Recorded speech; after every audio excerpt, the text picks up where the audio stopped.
Welcome to Straight Out of Savannah, Talking with Tammi, a podcast that showcases people you may not know who are choosing to use their gifts to inspire and move the planet.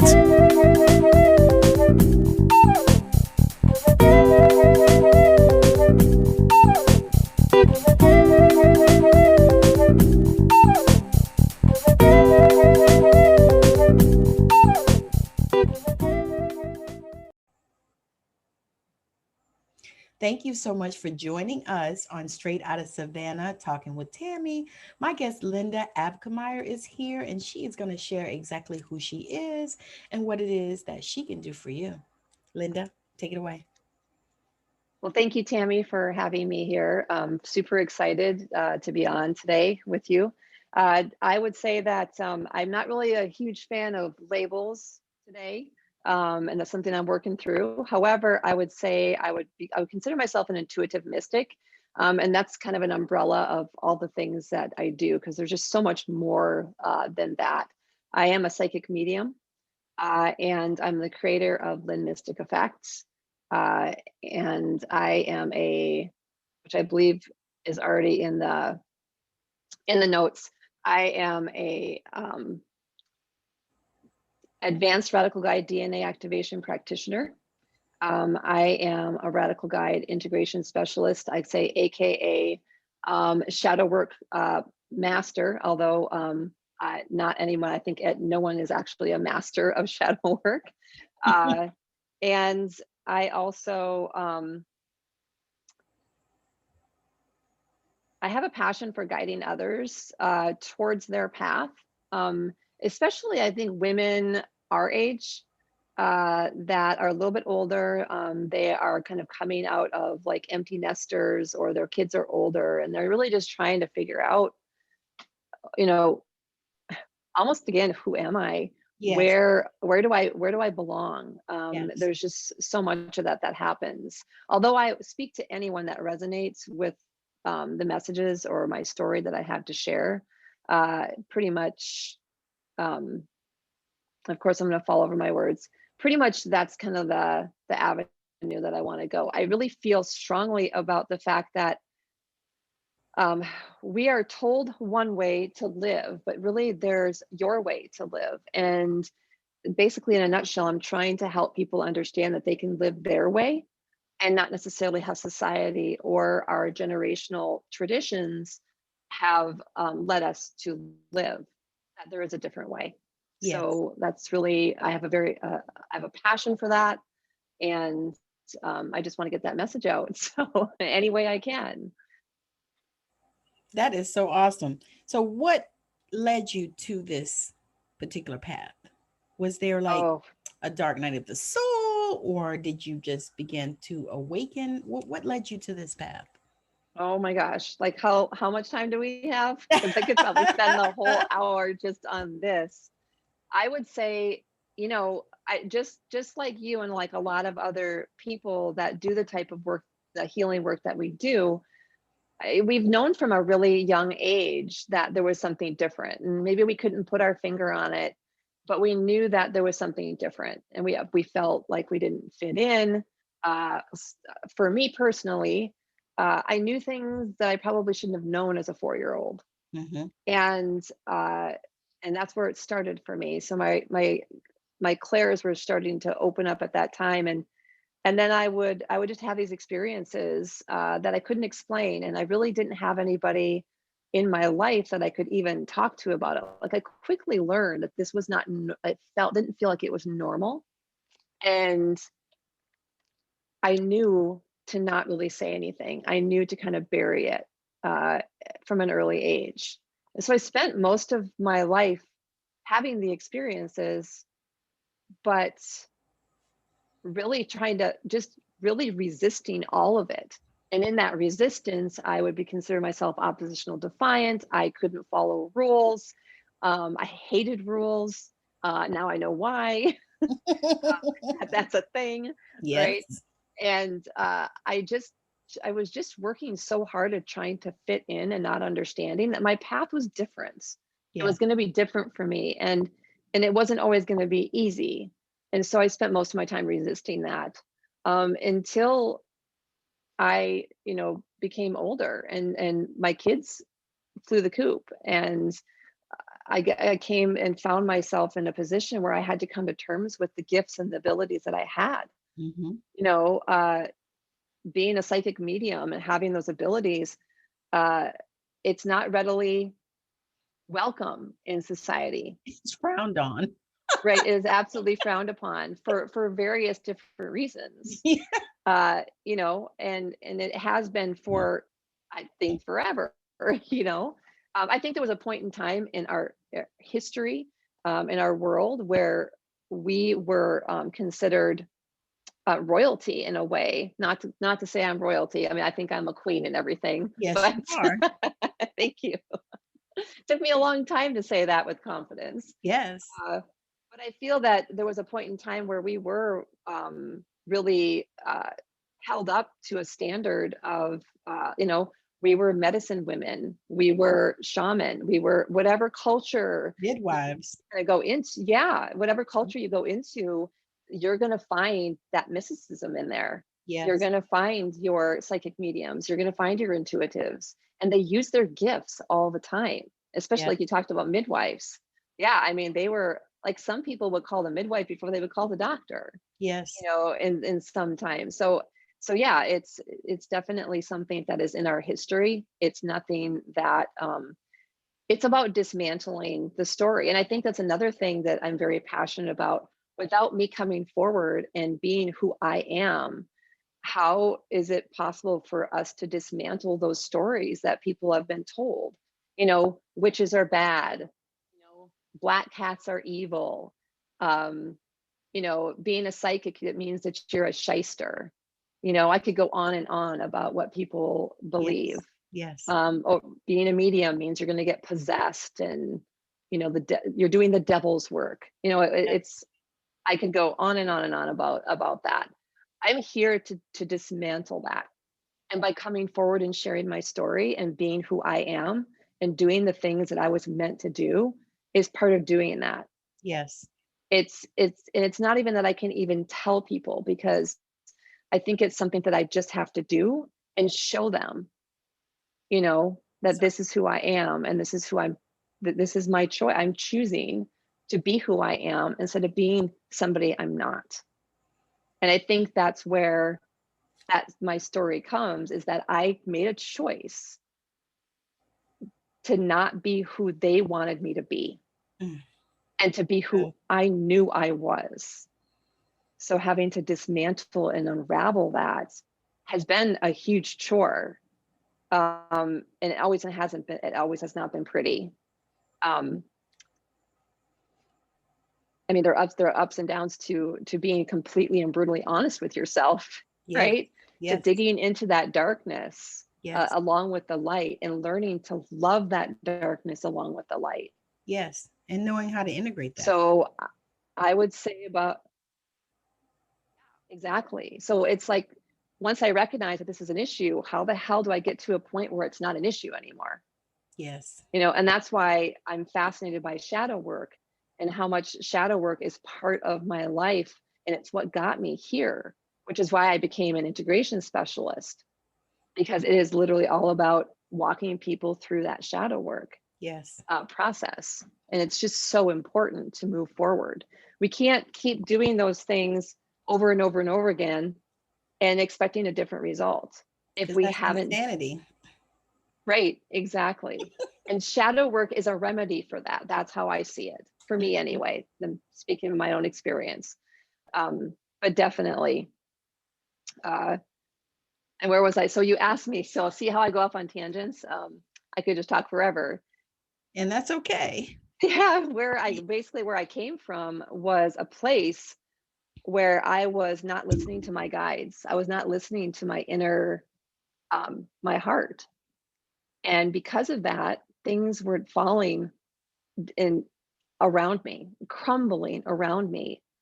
And I knew I had to do something about that. I mean, I spent 23 years in occupational therapy using my gifts without my knowledge, really, but really using my gifts in that healing field, understanding for quite a few years I didn't belong there anymore. I was just too afraid to listen to where I did belong, because I understood the black mark that it has in our society. And so, like I said, I resisted a lot. And it got me to a point where things were so chaotic and such a mess. I had to walk away. I had to. There was no other way for me but to walk away. And it was the best damn thing I ever did. It was one of the best decisions I ever made. But I feel like spirit was absolutely, literally shoving me in that way. Like, you know how spirit can do when you're not Yes, listening? I do. Yep. It's not a tap, tap, tap. It is a literal shove, right? It's a Martin Lawrence get the stepping type of kick. Yeah. Yes. It's like, So you are a resistant way shower. yeah. Yes. I can see people's shadows. I can see where their resistances are. And I think the beauty of that is that because I had to experience it myself, I've gone through it myself. Yes. So I have a perspective of my own experience, although I understand that everybody's path and experience needs to be different. Yeah. So my story, it isn't necessarily somebody else's story and their path, but I do have the ability to see that and help guide you through it. Yes. So then you can make your own decisions and make your own choices with what your path is going to look like for you. So yeah, I mean, it's just. So do you feel like being an empath has helped you in that way so that you can be able to identify with people, even though it may be something different than what you experience, but you can still see the pattern for them? Yes, I think I spent most of my life as an empathic person and not understanding how to harness that. Yes. And so I absorbed so much energy. Yes.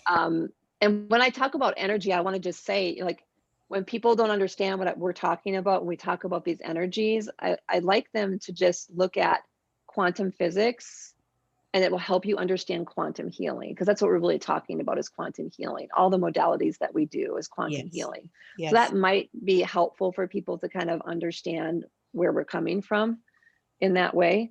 But if you had to break it down to somebody that don't even understand quantum physics, how would you share that particular aspect of it? See, that's kind of, I mean, I think it's a tough question, because obviously it depends on the person I'm talking to and how I would present that. Most of the time I just say, we're looking at, if we want to do labels, we're doing left brain and right brain people that operate from one versus the other. Right. People are more intellectual, and it is harder to explain. That's why I use quantum physics for them to understand what quantum healing is. Yes. And I think I would have them tap into their feelings. Mm-hmm. And there's so many different ways to do that. But I think helping, that's a tough question. It really is a tough, you like got me. That is a tough question in a nutshell, right? I mean, even down to how you would even approach that. You could even talk about how you would approach that, because I always think about the movie with Denzel Washington and Tom Hanks, Philadelphia, when he was an attorney and he asked him, said, share with me like I'm a 2-year-old. How would you share that? Because everybody wants to go, above and take the high road. But sometimes we have to bring it down to people so that they can understand, like on their level, because everybody just doesn't understand quantum physics, and they don't have no idea what you're talking about when you say quantum healing. Right. So right. How would you break it down just even, to that level? Like, what would you say? I think I would probably start with, have you ever walked into a room of people Mm-hmm. and you felt energies and you didn't know why, or you felt something from somebody and you didn't know why? Mm-hmm. You could have walked in that room happy and energetic, and then you meet people and start talking to people, and all of a sudden you can feel your energy just kind of diminish. Yes. And then you feel sad. Like you notice, like, I'm sad and I don't understand why.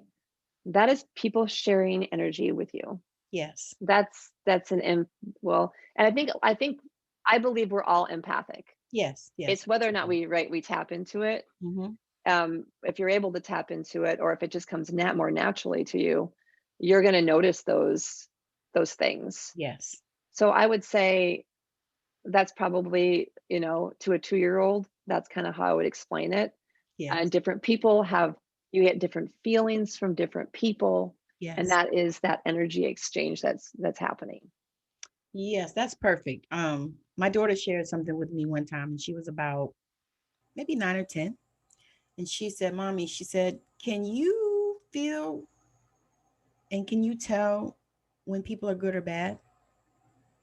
Mm. And I thought, wow. So, because I didn't believe in squashing my children's um, gifts, even at that time when I wasn't even in this space, but I still didn't believe in squashing them down. So I said to her, can you feel it? And she said, yes. She said, I can feel whether people are good or bad. Now, the backstory of that is she was the type of kid that she just didn't let anybody touch her. She was that child. When she was a baby, she was all, oh my gosh, she was the most beautiful and the sweetest thing. But as she grew, I noticed she just would not let anybody touch her. And if they had bad energy, she would not let them touch her. You know how people always want to come hug kids and stuff? Mm-hmm. No. And so that was something that I learned from her at that age. Kids feel it. And just like you said, when you walk in a room, can you feel these energies? And I would tell her, I said, well, that means that their spirit is not good, and yeah, so I think that's like the perfect thing. So if you encountered somebody that was at the space where you were when you began this journey, when you started on your awakening process and you started, learning all the things and doing all the stuff and, the things that we do when we begin to awaken, we start looking around to see what we can learn and, what we actually know. And, and just like as you are helping the women that come to you that want to figure out who the hell they are, because that's how we get and that's where we go, especially after we've been wives and mothers and all this stuff. We've been all these people to all these people, but we don't know who we are to ourselves. And Right. so if somebody, once they come to you, what is the process that you would take them on, the journey that you would take them on? So if somebody comes to me for my services, or Yeah, did you want me to ask? they come to you and they're in that space where you were as you began to explore all these things. Well, the first thing that I do is I hold space. Yes. And I think it's super important to hold space. And that means that you don't respond with experience or Judge. Respond right with judgment, and respond with an antidote or trying to fix the situation. Yes. You don't do any of those things. You just hold that space and allow them to speak. You allow them to get it out. They allow them to do whatever they need to do. I think that's the first thing, is that listening. Yes.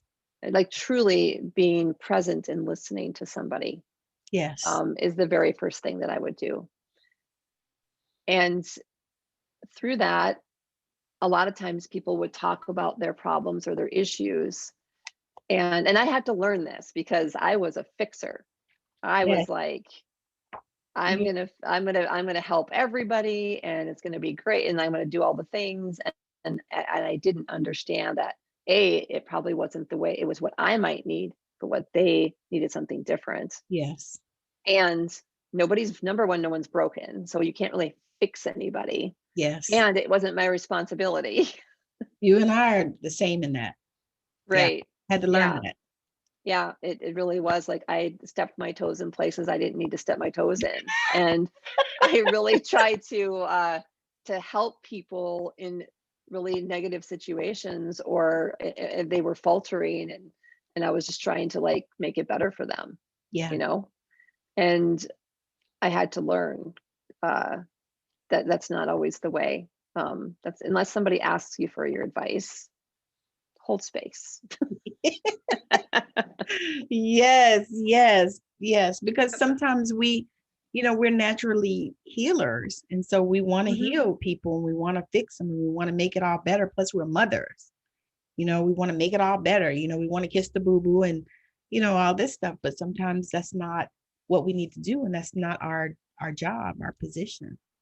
Right. Oh. And I believe that we shouldn't be telling other people what to do, because what I've also learned is that the rule is there are no rules. Right. Right. And which means that societal rules or your family rules, those things are not necessarily your rules.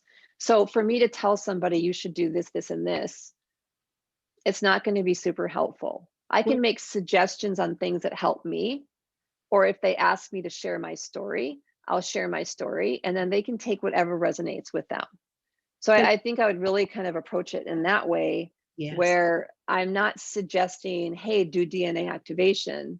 Hey, hire me as a one-on-one for integration specialist. Let me walk you through your shadows. I kind of want to lead by example, and by doing my best and just living my life the way I see it.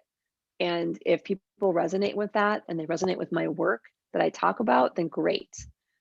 But I don't feel like I would bring those things up necessarily to somebody that was coming to me initially. And you don't want to take the responsibility off of them, because that's the other piece. Right. They you don't want them giving you their power, and you don't want them to make you responsible for fixing them. So exactly. You don't want to do that. You want to help them arrive at their destination, in terms of, where they're trying to go and what is it that they need to heal from or do or whatever, but they need to get there. Right. We're there as guides, correct?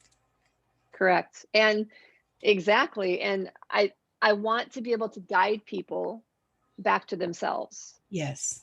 I think it's super important that we all learn that all the answers that we want and have are within us. They're not external from us. I mean, you can get confirmation from other people, but even then, you need to be able to listen and to yourself. So somebody coming to me for the first time, I would hold space, but I also would say, how do you know yourself? Like, getting to know you, who you are and what you're all about is important. Yes. You can do that through journaling, whether written or whether, you're going to do, video, like an audio, journaling, whatever it is, but journal to kind of get to know who you are, and then what are some ways that you can connect with yourself? So I would probably suggest some ways that you can, connect with yourself and what that looks like. Like I could go on and on about meditation and what meditation means in our society, or what people think it means in our society, and what it actually really is. Like that's a whole mini course that I'm going to be doing at some point. Let's talk about what meditation really is. Yes. To you. Yes. Because it's personal, right? It's absolutely personal. And the way you meditate could be different from the way I meditate. I could meditate washing dishes. Exactly. And I'm not always going to be sitting on I'm not even always going to be sitting on the cross-legged floor and all that crap. I'm going to meditate laying down in my bed because I got back issues, and so it's like dismantling all of that is like perfect, because people think that they can't meditate. They think you have to meditate for an hour the first time. I tell them, I said, if you have never meditated, you better try 5 minutes. Try 2. You might want to grab a guided one, and you know what I mean? I mean, it's so many different ways, but you're right about that. And that is so perfect for helping people to connect and come back to themselves. I love it. Right. And I mean, meditation isn't sitting down and shutting up. Meditation's not shutting your mind off. Yes. there's just, yeah, I mean, so I really want to share that with people, and what does meditation look like for you? Yes. You know, it's part of getting to know who you are. Yes. You know, what are your likes and dislikes? What are your desires and your dreams? Do you even know? Because Yeah. I can tell you right now, I had no freaking clue what my desires and dreams were when I started this journey. Yeah. I didn't know who I was, and I had to quickly get to know who I was, you know? So yeah, I mean, I hope those things would be helpful for them. And then I would just say, I'm here for you if you want to come back, if you have questions, if there's something you're struggling with, you know, I'm here to hold space for you. You know, and it's funny too, because I think one of the things that we have to learn, like I've had to learn, is that it's easy to hold space for another. It's easy to learn to hold space for another, because I think in that realm, people are going to learn that from that connection with me. They're going to learn how to hold space. But what I want, and I always say what I would love to see is for them to be receptive to other people holding space for them. Oh, that's awesome. Yes. Yes. That's powerful. Because as women in this society, we don't know how to receive. A lot of us don't really know how to receive. Yes. Or we're lying to ourselves when we say we really know how to receive, you know? And it's a practice. It's something that you have to keep doing. Like it's an ongoing thing. It's just not one day you go, oh, look at me, I'm like receiving all the things. It's going to keep coming up because it's so embedded within us. Well, it's embedded in our spiritual DNA, which is why DNA activation can be so important. Yeah.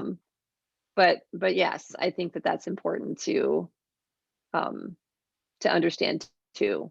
That's super important. You and I actually have had conversations about this, because most of the time Yes. as women, it's expected that, you know, we don't know how to receive. All we do is give, you know, all this kind of stuff. But when you think about it, we're supposed to receive because we have the wombs.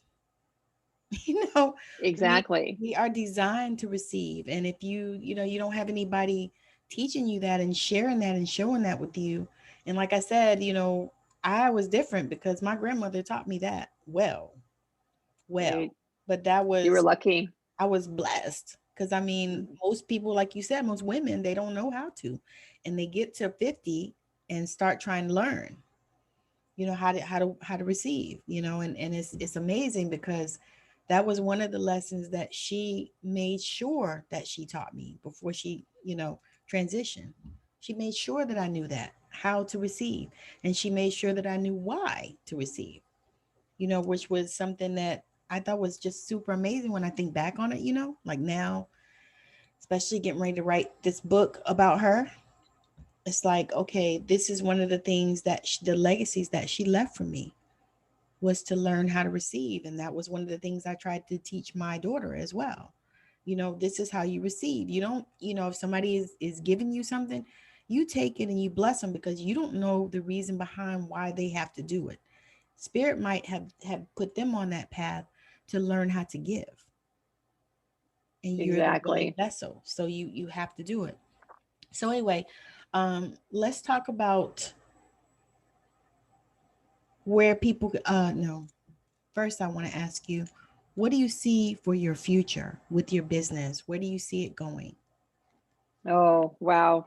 So many directions, because I feel like spirit is just like going, wow, like we got all these things to do. Oh my God, she's listening, and she's like taking action, and she's doing all these things. Like we have these, yeah, that's exactly how it feels, right? I have Mhm. so many ideas and so many things. So I have to kind of like, you know, rein myself in and try to just pay attention and do what I need to do. But Lin Mystic Effects, the name itself is part of my history. Um, Lynn being Lynda spelled Lin, like Linda, which is how my father actually named me when I was born. But it ended up getting changed to Lynda. So it's just a little bit of who I was when I was born. So my inner child is represented. Mystic is who I am now. And effect is just like the butterfly effect. Like I want to have an effect on the world. Yes. And so that name came to me through spirit, and I sat on it for a long time. Yep, you And did. so, yeah, I said, like, I did. Like, what the hell's wrong with her? She's got it all in her hands. Why is she not doing anything with it? So yeah, I would love to go in the direction of continuing to guide other people back to themselves, however that looks for them. And that can be through DNA activation. It could be through the integration specialist. It can be through my intuitively blended program, which is where I'm also, I think I forgot to mention, I'm also Usui and Kundulini Reiki Master Practitioner. And so I do use those skills within my intuitively blended session. And so using all of those. Yeah. And it's how I started. Like I started with intuitively blended. It wasn't called that at the time, but that's the name that came to me through working with this. And it is all the things. It is I intuitively choose crystals and essential oils. I intuitively choose candles and inscribe candles with words that just come to me from spirit. I burn that candle. So there's a little bit of candle magic going on there. I pull oracle cards for additional messages. I get channeled messages through working with the chakras. That's where I tend to see a lot of the darkness or things or barriers that are kind of holding people back that they can kind of focus on and look at. Yes. That's where I started with Lin Mystic Effect. That was where my passion started. And then I just added on as I had experiences myself. I know that I'm going to be writing books. I already know what the titles are going to be. So I know that is coming down the pike for me at some point. Mm-hmm. And I know that I want to continue doing the healing work that I believe everybody needs so desperately at this time. Yes. In our world. Yes. And I want to be able to go where Lin Mystic Effect takes me. That sounds awesome. So now let the people know how they can connect with you. Let's see, my Instagram is, what is my Instagram? Sorry. And okay. You think I had it written down. Like it's LLIN_mystic_effect for Instagram. My Facebook, Lynda Lynda Passeri, Passeri, Abkemeier. See, there's a little song that goes along with that. After almost 23 years of marriage, I still have the little song for my last name. So there's that. And then my business page on Facebook is Lin Mystic Effects. And my email also is linmysticeffect@gmail.com. You'll find my links on my Facebook business page if you're interested in peeking at them. Awesome. So all of that also will be on the description of the video and the audio. She'll have a nice little bio, and also all of her links and everything will be on there, so that when you are ready to connect with Lin Mystic Effects, you'll have a way to do it. I'm so appreciative of Lynda for joining me on Straight Out of Savannah Talking with Tammi. This has been a fabulous show, just like all the rest of them. And I'm so grateful that she's come on here and she's done such an amazing job. So definitely reach out to her and connect with her so that she can help you to step into your greatest gift. All right, so thank you so much for joining us. Bye now. Thank you. Bye. I know you've been blown away with the amazing value here today. Now go out and inspire the planet. And be sure to send us a message when you're ready to come talk about it on Straight Outta Savannah, Talking with Tammi.